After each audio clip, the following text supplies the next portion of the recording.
Good morning, everyone. We're going to get started.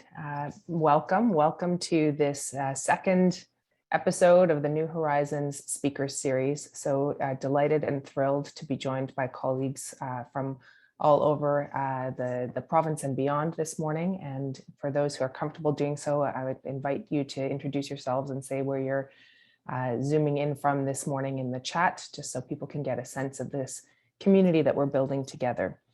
My name is Danielle Martin. I'm a family doc. My clinical practice is at Women's College Hospital in Toronto, and I'm the chair of the Department of Family and Community Medicine here at the University of Toronto. And for those who are a little new to DFCM, our department is the largest department of family medicine in the world. We are privileged to host 2,000 or so faculty members. And of course, in any given year, we're graduating about 200 family physicians out of our residency program, conducting research, doing quality improvement and innovation work in the health system, and learning and collaborating together in a wide variety of ways. Before I introduce our guest speaker this morning, I just want to say a few words about the image you see on your screen. And about this speaker series, because we're privileged to be able to operate in a university where we can step back and think about big ideas the way we're going to be doing today. This speaker series kicked off at our annual conference in May, so today is the second installment. And I want to thank those of you who are returning and invite all of you to watch your email for upcoming speakers in the fall as well. This speaker series, New Horizons, is really about dreaming big and thinking about what the future of family medicine and primary care might be, about the real challenges that we're facing as a discipline and as a health system coming out of the pandemic, and to ask ourselves as an academic department of family medicine, what can we do to lead towards a better health system, better care for our communities, and for the faculty members and learners who we serve. And so that's the kind of premise of this, and it's linked, of course, to the launch of our strategic planning process as a department, and really challenging ourselves to kind of look up and out, and not only to think about or talk along with others who work in healthcare or who are clinicians themselves, but really to talk to poets, as we're going to do today, to talk to community activists, to talk to academics in a wide range of fields, and to non-academics, to practitioners in a wide range of fields, to draw some inspiration from out there in the big wide world. And I hope that those fresh perspectives that are provided by these wonderful colleagues who've agreed to join us will help us to challenge our own thinking and to draw inspiration for the future of our discipline. By way not only of acknowledging the land on which the University of Toronto operates, but also the incredible present day contributions that Indigenous peoples make to our communities in Canada and to our university community here, I want to share with you the inspiration for this series, which is this beautiful photograph, a wonderful work of art by an Indigenous artist named Meryl McMaster, who is a Canadian artist with Plains Cree, British, and Dutch ancestry. This photograph is called "Lead Me to Places I Could Never Find on My Own." And it's from a spectacular series called As Immense as the Sky. And if you haven't had a chance to check out Meryl McMaster's work, I cannot recommend it highly enough. I just think it's spectacular work. And I'd like to read a little bit about this piece as described by Meryl herself by way of acknowledging the richness of Indigenous contributions to this work. She says, and I quote, "Stories of the constellations have been passed down over generations within both Indigenous and non-Indigenous cultures. Humans and animals have used the stars to navigate for thousands of years and still do so to this day. As the stars become hidden by light pollution, we start to lose our way. This image was taken at the Badlands and Grasslands National Park, a dark sky preserve and a preservation area for one of the largest tracts of natural grassland in North America. The Badlands were not touched by glaciation during the last ice age, so the landscape reveals isolated buttes, weathered outcroppings, eroded gullies, and more. Perched atop my hat are the indigo bunting birds who use the stars to navigate. Carrying the universe, they lead me to the stars as I seek answers in the sky. For this series, I hope that we can draw on many traditions of navigation as we chart our way as a department and as a discipline." And now I'm delighted to welcome Frankie Abralind, artist, listener poet, and co-founder of the Good Listening Project. And we'll put the link in the chat, goodlistening.org, which is an organization that began in 2018 that combines Frankie's passion for healthcare with his hobby of writing custom poetry for people he talked with on the street. Today, they run listening programs and other healing arts programs for healthcare workers, among other professions, and groups of people in person and remotely and across the continent. I met Frankie a couple of years ago at a conference at the Mayo Clinic. He was sitting outside the main area with his typewriter, and I sat at his fold-out table and spoke with him for 10 minutes.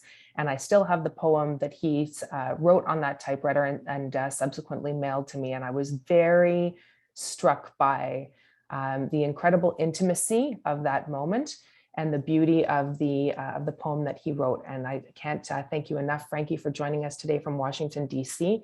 And I'm looking forward to the dialogue. A reminder to everyone that we will, of course, be taking questions and engaging in interaction with all of you.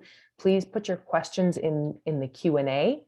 And that's where we'll be going for questions. And if you like somebody's question, you can vote it up in order to not have repeats of the same question. So if you'd like to hear Frankie speak to something like that question, and it will rise to the top of the list, the chat will reserve more for informal dialogue between participants. And with that, I'll pass over to you, Frankie.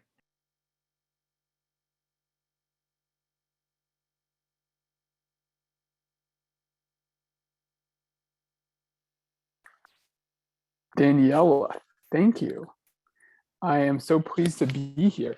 I want to just confirm that my screen share is working, because sometimes these things work perfectly. And it is. It's working perfectly. Yep. Super.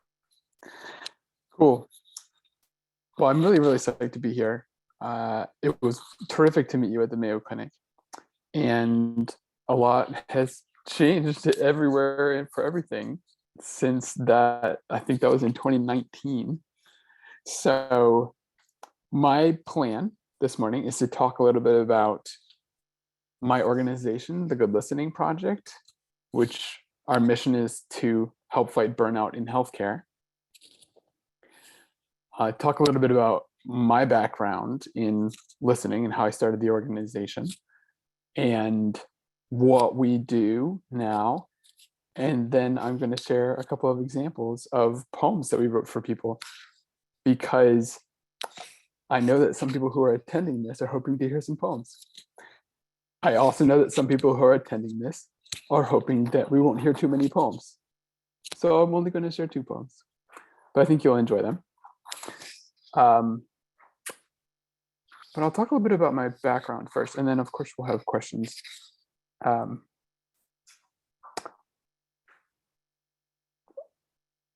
The focus of our organization is on good listening.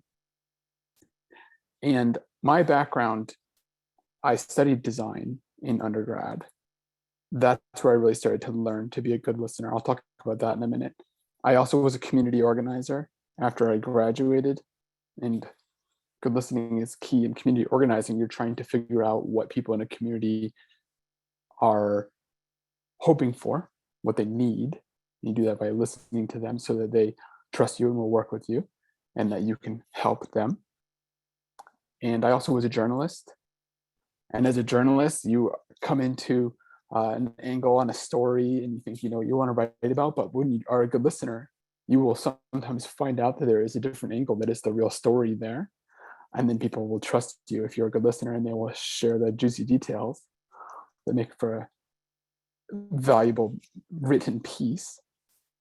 But I want to ask everyone if you would just think about who in your life is a good listener.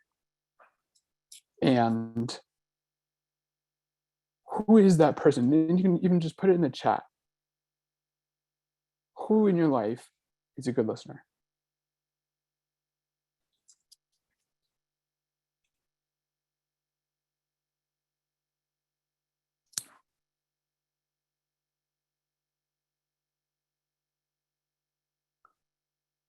And as you're thinking of this, think about what it is that makes them a good listener. Because good listening is a really intentional thing. In my experience, those people that are good listeners in our life are trying. They're doing particular things. They are using techniques. Maybe they have been doing it for so long that it just comes natural to them. But one of the messages of our organization in the Good Listening Project is that good listening can be learned. If you are putting in the chat that it's your partner or your spouse, congratulations, because that is fantastic. I'm really happy for you. If you are thinking, well, I wish my partner or my spouse was a good listener, there is hope, because good listening can be learned. I used to be the lead designer at the Johns Hopkins Sibley Hospital in the Innovation Hub. And this next picture is me with a couple of my colleagues in the design department doing a book club. And in this particular case, we were using a book on experience design. That's great. I actually teach a course at the University of Maryland on design, and I will use this as one of our textbooks. It's a good reference for experience design. This is me presenting about design at a workshop for a program called SYNC, which is from the Medical Society of Virginia. It's a leadership program for nurses and other healthcare leaders. And our design process at the hospital where I worked, we call it listen, imagine, do, and it always just was starting with listening to users. In the design world, we're constantly trying to get users to tell us secrets about what they're trying to accomplish. That's a big part of design work, is figuring out what people want to accomplish so that you can help them do it, and figuring out what they're using to try to accomplish it now, and how that's not working for them and how you can improve on it. This is an anesthesiologist that I worked with, and you'll see over next to me is one of the fabulous design interns. This anesthesiologist came in with this problem that he wanted to solve, which was helping reduce dependence on opioids for pain management.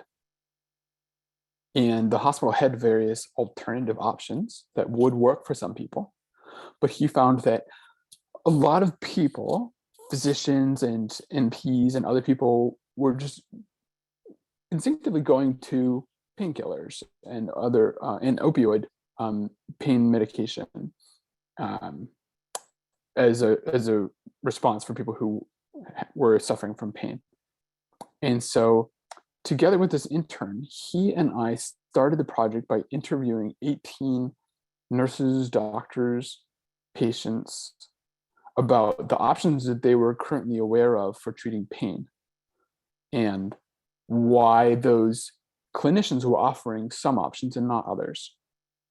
And so we, on the Post-it notes on the left, all the colorful ones, those were notes we took from those listening sessions, and quotes that we pulled out that were informative and illuminating the situation.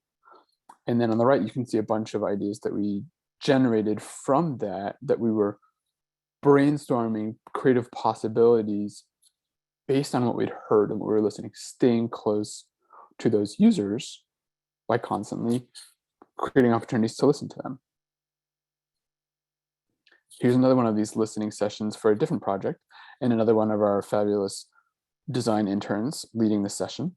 The people pictured here are case coordinators. I know some hospitals, they're called case managers. You may have a completely different term in Canada, but these were a mixture of nurses and social workers whose work was primarily navigating people through the discharge process. That was a big part of the work of case coordinators. They're very, very skilled, knowledgeable, and barely anybody knew what they did. And the director of the case coordination program came to me and said, is there something we can do to boost morale and build awareness for the contribution that my team is making. And so I organized 6 sessions just like this with all the, I think there were 25 case coordinators that we talked with. We brought them in small groups. And because we took the time to listen to them talk about their work, we uncovered all kinds of nuances about their work that nobody else knew and that people hadn't heard. And from these listening sessions, we created an illustrated guide, 36 pages, on the work of case coordination that helped them celebrate their team members who were really dedicated, pretty worn out, helped them recruit more staff, and it was distributed throughout the hospital so that other teams knew what benefit their case coordinators were providing. Now, I started working at the hospital in 2016. That was my first time working in healthcare. And that was also my first exposure to burnout in healthcare, which I think is super crazy because you all know how big of a presence burnout is in healthcare. But I didn't know, none of my friends knew. No one had heard of the physician suicide crisis. No one had heard of the burnout pandemic. And I suddenly had all these friends that were nurses and doctors and social workers that were using terms like crispy because they couldn't say burnout because it was sort of a taboo to acknowledge that this was happening.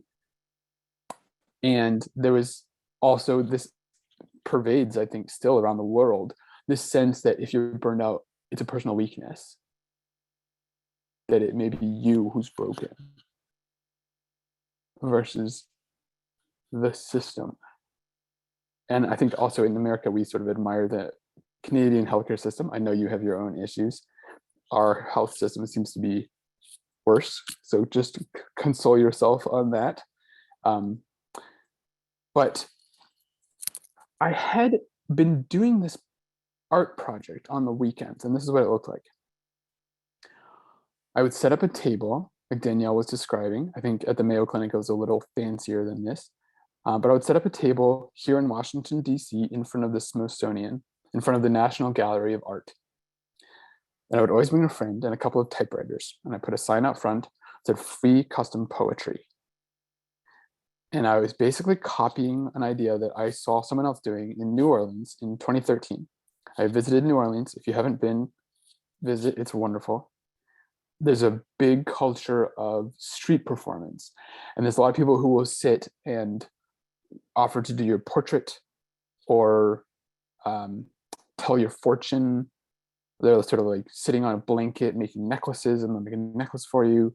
And there's this guy with a typewriter and a sign that said he'd write a poem for you. And I said, that looks like so much fun. And I came back to DC the next weekend. I did that. And it was so fun. And just having this sign. But every time someone would come up, I would say, what should the poem be about? And I would listen to them. And I didn't realize it at first, but I was creating this space for people to be the center of my attention. And by the end of the first day, I learned this critical point, which was the poem was not the gift. The listening was the gift.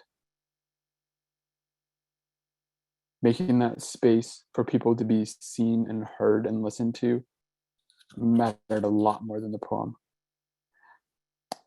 And the poems were good. I mean, I can toot my horn a little bit. I mean, they're pretty good. I mean, my mom loves them. So, but the listening was what was really making a difference for people. This is the poet Mary Oliver, was a hero of mine. And Mary Oliver said, the poet must not only write the poem, but must scrutinize the world, or at least that part of the world which he or she has taken for a subject. If the poem is thin, it is not because the poet does not know enough words, but because he or she has not stood long enough among the flowers. Because they have not stood long enough among the flowers. Mary Oliver was a teacher of good listening. Because being a good listener is fundamental to being a good poet. We succeed when we cultivate presence. And that's a big part of the training that I give my team when we're bringing on new listener poets.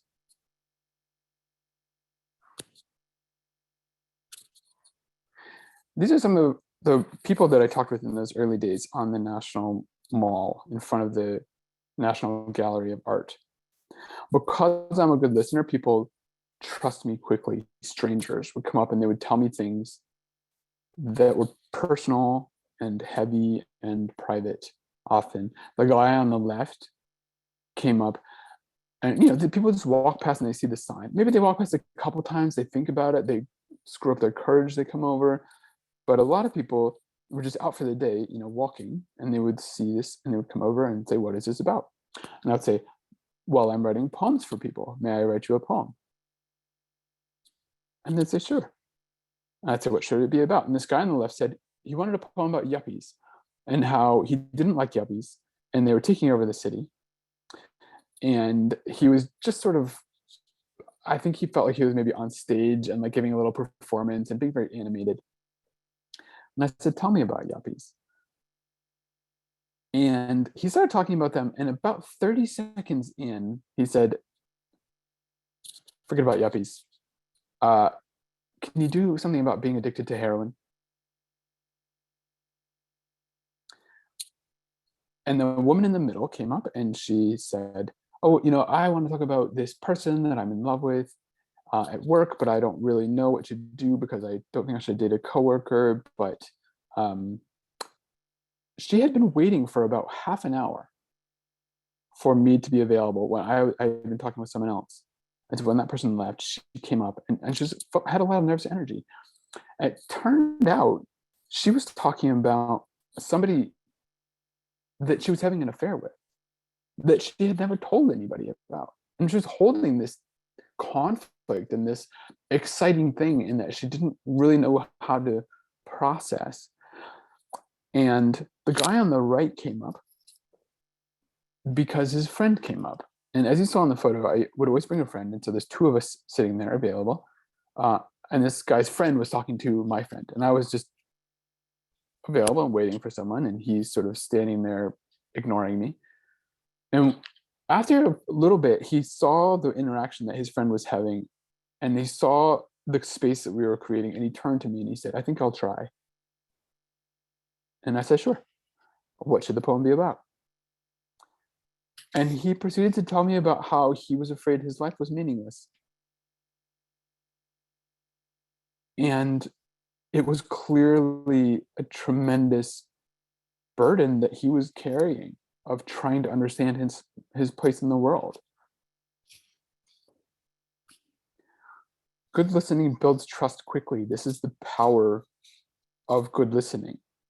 If you're a good listener, people will speak more authentically. They'll share secrets with you. And they'll feel more human. And they'll be more human. So this is what our work looks like now. Recently, I should say. We have listener poets that go into hospitals. And they will often have a typewriter and they have a sign that says listener poet. Before the pandemic, we went into hospitals just like this. And as Danielle mentioned, at the Mayo Clinic at the conference. When the pandemic began, we switched everything onto Zoom because hospitals weren't having visitors, but people still needed this kind of support. This is the only client we still have that we do it in person. It's the Shar Cancer Institute. It's part of the Inova hospital system. And they've had us there every Wednesday for the past 3.5 years. And so we sit in the hallway in this cancer institute, and anybody who walks by. It could be a staff person, it could be a patient, it could be a family member, physician, anybody who walks past has the opportunity to sit down if the listener poet is available and talk. And we've produced some collections for them, these printed collections of these poems that they sell in the gift shop there. But for everyone else, it looks more like this now. This is a psychiatrist, you see, talking with one of our listener poets, Elizabeth. And we found that this is a tremendous upgrade for our work. It's much more accessible. The types of conversations that people have with our listener poets are pretty much the same. The experience is about the same amount of time, 15 to 20 minutes. The healthcare worker, we focus on healthcare workers. As I mentioned that we talk with patients and caregivers sometimes at the Cancer Institute, but our real focus of the organization entirely is supporting healthcare workers on burnout. And so this nurse or this doctor or this healthcare administrator can join at a time that really works for them. That may be after hours, it may be off shift, it may be when on the weekend or at the beginning of the day, they have the time available. Not just when our one single listener poet does, but when one of our team of listener poets is available. It's a big upgrade in accessibility. And I'm going to show you a couple of examples of poems that we wrote that might give you a sense of the kind of things people talk about. The first one I wrote for a nurse who came to talk, and they started off, it's like a lot of nurses do, a lot of us, I should just say people do, with a big smile and a lot of positive energy, and that sort of shield that we put up, because that is really socially acceptable, you know, to smile and to be friendly and to maybe crack a joke or something. And it makes other people more comfortable, and it also enables us to protect ourselves, have some shields up. But as soon as I created this space for her and said, what should the poem be about, she started crying. And then she reached into her purse or somewhere off camera and pulled out some tissues, and she said, well, I guess this is what this is going to be about. You know, this poem is going to be for Diane, the widow. And here's a poem that I wrote for her. How many models of strength we have that are really just exhaustion, holding it together, because what other choice do you have? Grief and loneliness pressing down, even as cherished memories push up. She's so strong, so resilient. Well, honestly, if this is what resilience feels like, I'm going to have to adjust my shenaniganator. Shenaniganator was a term that she provided me. She was talking about how her husband used to make fun of her because she got into lots of shenanigans, and he called her his shenaniganator. And after I shared this poem with her, she emailed me back later to say, you know, this poem is really taking care of Diane, and Diane really doesn't do a good job of taking care of herself. And that's a message of our organization as well, is that good listening is healing. A person who feels listened to and feels honored what they're saying will speak more from the heart and be able to move through and make sense of their situation. And this concept was really nicely summed up in a book called Burnout, which I highly recommend. Our team loves this book. It's by Emily and Amelia Nagoski. It's called Burnout. The Secret to Unlocking the Stress Cycle. And they talk about completing the stress cycle in the book, the stress response cycle, I should say, the stress response cycle. And one thing that I wrote down when I was taking notes on the book was this quote: we can't believe our way out of oppression, exile, or despair, but when we make meaning, we can sustain ourselves through worse things than we can imagine. And that's one thing that we help people do with this good listening, and then reflecting back what we heard them say later in the form of this poem. The poems are really just reflective.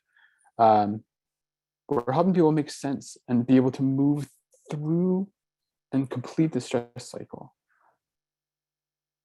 Here's an email we got back from another participant who was a nurse. Just talking about my experience and having someone truly listening lifted my spirits for the rest of the day and since. It came as a surprise how helpful it is to have an active listener to gather deeper understanding and put thoughts and viewpoints together to form a balanced artwork from an abstract one. This has helped me to be more authentic in my approach with myself and my clients. The second poem I'm going to share with you is one that I wrote for a social worker a couple of summers ago. And this was in the early summer of 2020.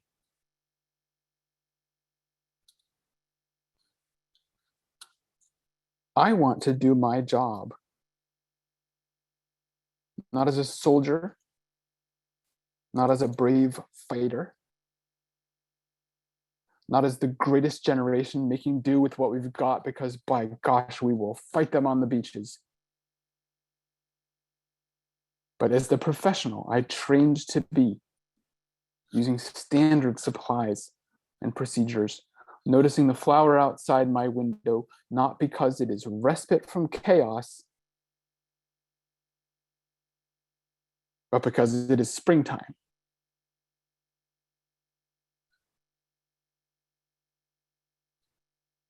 I was like, maybe emotional, sorry.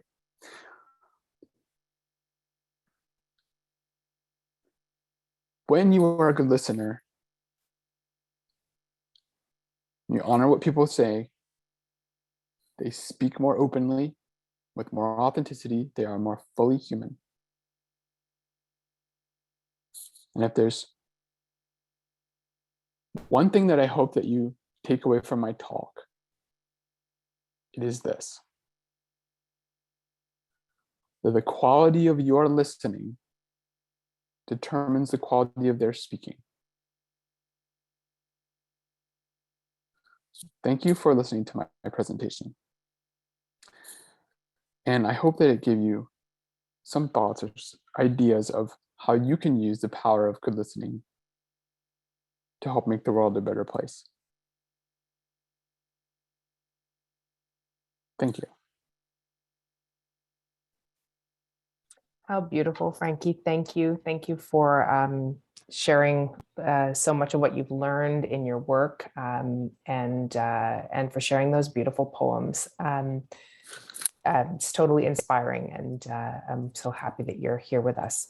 I'm hoping that you and I can engage in a bit of a dialogue first, and then we're going to go to the Q&A. So just a reminder to folks to please feel free to post questions or thoughts in the Q&A and vote up the ones you want to hear Frankie speak to, and we'll come to that in about 10 minutes or so. I want to come back to this concept of the difference between art, which this is a form of, and therapy. And I'm wondering if you can help us to differentiate making meaning of people's experiences in a brief one-time interaction that has an artistic product, as opposed to what I think many of us as clinicians think of as the purpose of talking and listening to make people feel heard or more, enhance their resilience, as being some kind of therapy. Totally. So you're talking about the difference between art and therapy. And that's a big topic of conversation for us, the Good Listening Project. When I was first starting the organization, one of my early mentors was a former hospital CEO. He had been the CEO of the hospital where I worked. And he was very enthusiastic about the idea, but he said at the beginning, first, never call yourself poets. You're listener poets. Always say listener poets. Because your challenge is going to be that people think of poetry as a nice to have, but what you're offering is not really poetry. It's listening. And that's what I need to have. And you need to associate that with outcomes, because people in medicine care about outcomes. They want to see data. And they want to hear you talk about why this is a need to have and how this is going to have a return for them that is more than just rainbows and bubbles. And so I have really focused on that as, this is listening, or the organization is called the Good Listening Project. Yes, it's art. Yes, there's medical humanities. The therapy bit is really important because we're not therapists. And we're careful to train our listener poets when we start. You're not a therapist. Now, there is one person on our team who has a master's degree in counseling, and which is a tremendous asset for us. And we have our clinical advisory group, which has therapists, social workers, nurses, and the chair of our board is a social worker. It's a strange situation, though, because the most common feedback we get from participants is that it feels like therapy. And they will say, this felt like a therapy session. This was therapeutic. And so I think it can trick us and trick our listener poets sometimes into thinking that we're therapists, which is why in our training, we really emphasize reflectiveness. I don't know if that's a word, reflection, that these sessions are the listener poet listening and then reflecting back what they heard, that we are not here to fix anything. We're not trying to fix anything. If a person says, I am suffering and I have this kind of pain, your poem should say, you are suffering and you have this kind of pain. And there are cases where you hear someone talking and you think, maybe they should do this thing. But we don't ever say that. We don't ever offer advice. We don't ever suggest a behavior change. And sometimes we find ourselves writing poems that are sort of uncomfortable that you are writing because it's a reflection of what the person said. Maybe that opens them up to thinking, oh, maybe I can, now that I've been able to verbalize and process this, now I've had it reflected back to me, maybe I can do some other course of action. But yes, there is a difference between what we do and therapy. That's really helpful. Thank you.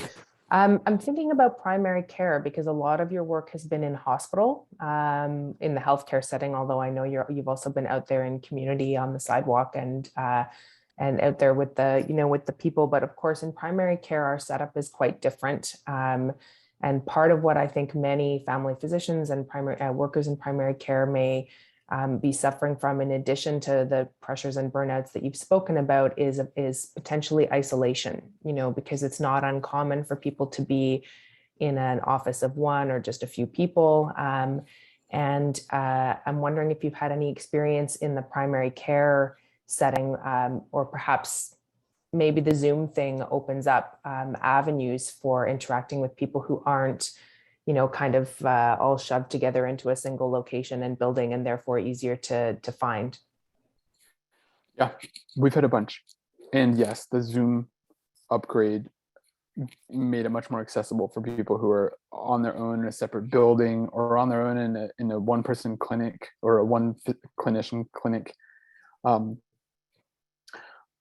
the isolation, I think, is the most dangerous part of burnout, because there's a lot of people who have this feeling that they're the only one who's going through this, and that feeds that narrative of, it's you who are broken, why don't you be stronger, why don't you be less weak, why don't you get your shit together, instead of, a lot of people are experiencing this.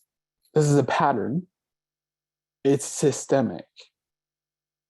There are systemic factors here that are causing burnout, that are creating these effects. And I think one way that we are able to help with that is by sharing these poems and stories. So they're always anonymized, and we always give people the option to opt out and not have their poem or story shared in any sort of publications. But if you go to our website, you can see a bunch. And also for many of our clients, we produce these printed collections. People can read them and say, like, oh, I didn't talk about this in my session with the listener poet, but that is on my mind, and that makes me realize it's not just me. The second thing I didn't mention was, with our engagements with clients, we have two phases. The listener poet session is the primary thing. The brave conversation is the second thing. And the listener poet session is one-on-one. A couple weeks later, we group people into groups of four of their colleagues, and then 2 facilitators from the Good Listening Project. This is an hour-long session where the participants share their experience of talking with the listener poet. And almost all of them will share the poems that were written for them. And the reports that we get after those are that it's tremendously humanizing and connecting. The people who have worked together for years are connecting with each other on a much deeper level, because they've done this pre-thinking, they've done this sort of low-lift pre-work of talking with the listener poet. The listener poet wrote the poem for them. They've pre-processed the thing, and they're able to come in and share, and then hear someone else saying, this is what I'm experiencing. Maybe the benefit of that is just learning what your colleague is experiencing and being able to support them more. But the big benefit that I see is finding out that your colleague is also experiencing this thing and being able to share and support each other because of that knowledge. That's really interesting, and it actually links very nicely to the one of the questions in the Q&A from Indu, who asks about listening to one another, because I think part of what you're doing is challenging us not only to be listened to, but also to listen to one another. So Indu asks, how can we promote the healthcare workers to listen to colleagues instead of answering by commenting how their day was worse? 30 years ago, when you gave a talk to physicians and nurses about stress and burnout, the answer was, it happens to others and not me. And I think what Indu is saying is, today, perhaps it's the inverse. If somebody tells you it's really hard to be them, you might immediately respond by explaining why it's much, much harder to be you. How do we help one another not to wear our burnout as a badge, if I can paraphrase Indu, but rather to listen deeply to one another and find it in ourselves to listen to one another, even when we are ourselves feeling that our reserves are low. Yeah, listening to our colleagues and being present for them with what they're sharing, even when we are starting to think, oh, let me tell you about my situation. Well, the work that we do as listener poets is one-sided. And in fact, we have a handbook called the Listener Poets Handbook for Working. It's like 150 pages. We created it for our internal team. And we teach a course on, it's called the Certified Listener Poet course. And that's the textbook for our course. And one of the chapters in that is called, We Ain't Here to Make Friends.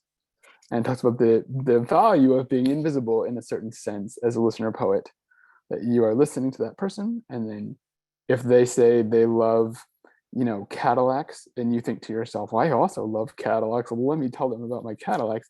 You have to restrain yourself, and they don't care, because they're not here to make friends. You're not here to make friends. We're here to support them, and create the space for them to talk about Cadillacs. And that's going to be really helpful for them. The work that you do as a good friend is different. And as a colleague, it's not going to be sustainable for you if you are only listening.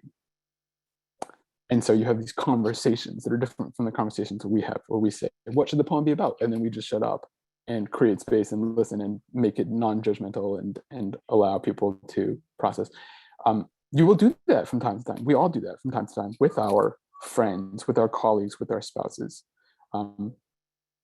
And then sometimes you find that a person is really suffering and they come, and that's all that happens for the half an hour. You sit there and you listen to them talk over lunch. And afterwards, they say, thank you for listening.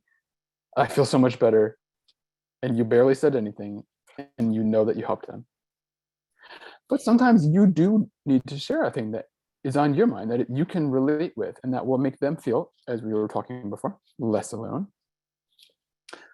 The key is to hold off and to listen to them and to recognize that you have a thing to share, but they haven't finished sharing yet, and preserve it and be comfortable even with potentially losing it, with forgetting the thing.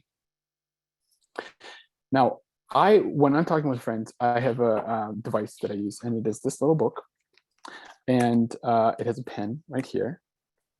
And sometimes, it's not very common, but sometimes something will come up like Cadillac story that I have, and I'll just pull out that book, and for just a moment, I'll just write down the word Cadillac. I'll put it aside. So I don't have to keep processing it and cycling it in the front of my mind. But tell them about the Cadillac, tell them about, wait till their lips start, wait till their lips stop moving. Then I'll know they've finished talking so that I can say my thing, right? That's the difference between listening and being quiet while someone talks. I will also sometimes say, oh my gosh, Melissa, I have a Cadillac story for you when you're ready for it, but continue, please. So I'm putting a pin in it. I could get it off of the front of my brain. I have lots of thoughts on this topic, and as I mentioned, we teach a whole course on it. So I'm going to pause there and see if there's that's super helpful. And I'm assuming that you, and in a sense, you've answered a couple of the questions in the chat about, does the listener poet share things about themselves as a means of building connection? And I'm hearing you say no, that this is holding space for the other person. And in that sense, it is different from friendship and probably different from collegiality.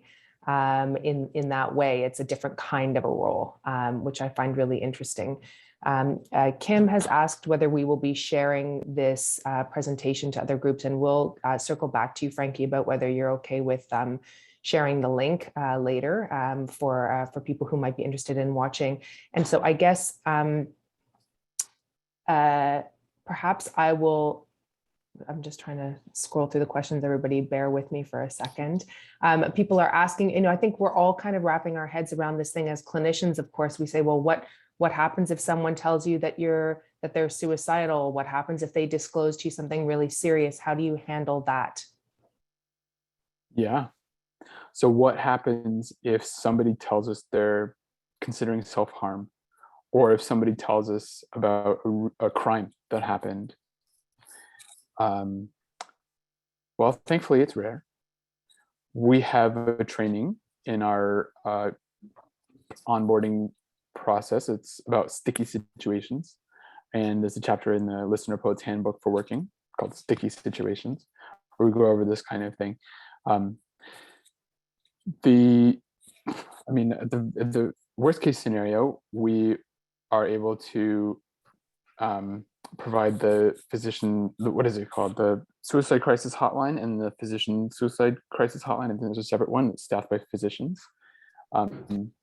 We also will talk about this with our clients ahead of time. So a hospital that hires us will sometimes say, we have a whole system or procedure if someone's considering self-harm, please let us know. And we will activate that. Because our listener poets are trained not to give advice, and they're trained to be non-judgmental.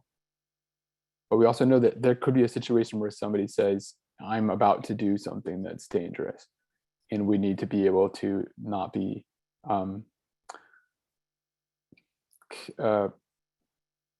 what's the word? I want to say like complicit, but not quite complicit, but like suggesting that that's going to be just fine, because it might not be. That's great. Thank you. I'm going to ask, I think, what is likely to be the last question. I've written down a few quotes that have really stuck with me over the course of your presentation. As you know, this is a university department, and so our role is to support practicing clinicians who are out there doing academic work, researchers, educators, people who are doing quality and innovation work as academic family doctors or academics working in primary care. And our role also is to support our learners. We have medical students doing their rotations in family medicine. We have residents who are training to be family physicians. How would you advise us as a department in this, what I hope is soon to be the post-COVID universe, facing the wellness crisis, if I can use that word, in our discipline? How would you advise us to use good listening and deep listening as a tool to support those people? What are our options for that?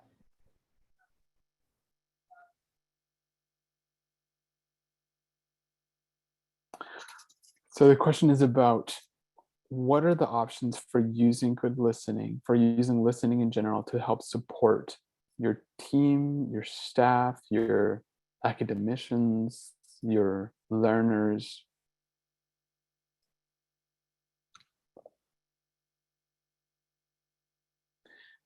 There are a lot of ways, and at the Good Listening Project, we talk about the culture, like building the culture of resilience and well-being by supporting a culture of good listening. When the pandemic started, I would meet people in Washington, D.C. You know how like cities have different questions? Like the main question, like if you live in Albuquerque, people say, oh, do you like red chili peppers or green chili peppers? In DC, the question is, what do you do? So in Canada, it's, hey, do you know my Uncle Bob? Well, so people will ask, you know, tell me about your work. And I would say, oh, I work for this organization that helps fight burnout in healthcare. And they'll say, wow, that must be so important right now. And yes, it is so important right now. And it has always been so important. And like mental health crisis and burnout crisis and the need for self-care, this is not new. The pandemic, thank goodness, has put a spotlight on it so that people feel comfortable talking about it. And people will ask the question, how are you doing? And it's okay to answer, not great. I'm really struggling. I mean, it's still not perfectly okay in all situations. There are still people who would, I think, should not be asking, how are you? But they should be asking, how do you like the weather? Or like, how about those Red Sox, you know? What would you say? The Maple Leafs. How about those Maple Leafs? But when we ask that question, how are you doing? And we make space for people to genuinely answer, and we are able to say, it's okay to not be okay. We are doing so much for humanity. As I was saying before, like before the pandemic, burnout was a problem, but people couldn't say it. And they would say, I'm crispy, or like a lot of people on my team are crispy. There's other synonyms that people also used, but they didn't say the word burnout. And there was, you know, people who take a break now are often celebrated or applauded. Or people who do yoga, it's sort of like, what did you do for the weekend? You know, I just went out to nature and really relaxed and did some forest bathing. I'm like, good. Yay. Tell me more about forest bathing. That sounds good. Oh, you do meditation? So do I. Oh, there's yoga now. Hey, you know what? I used to not talk about how I did yoga because it seemed too California. I don't want people to think I'm a weirdo. And now it's like, oh, you do yoga? Do you know Yoga with Adrian on YouTube? I love Yoga with Adrian on YouTube. And people are just like really encouraging each other's self-care. And so I think that is how we can use good listening in our organizations to support each other, is to celebrate it, to appreciate it, to notice it, and just acknowledge that these things are good. And thank you for doing that. Yeah, that's beautiful. Well, I want to say a very sincere thank you. This has been rejuvenating for me, and I think probably for many on the Zoom. And I'll take away not only the quote that you asked us to remember about the quality of listening, determining the quality of others speaking, which I think we can think about pretty deeply in our institutions, but also as a friend and as a colleague and as a family doctor, to remember what you said, that there is a difference between listening and being quiet while someone else is talking. That's one that I think all of us could stand to probably think through each day as we start our day. And I'm so grateful to you for your insights, Frankie, and I hope that we'll find other ways to work together as the years and decades go by. Me too. Thank you, Danielle. And it was wonderful to be with you all this morning. Have a great day, everybody. You too. Bye. Bye.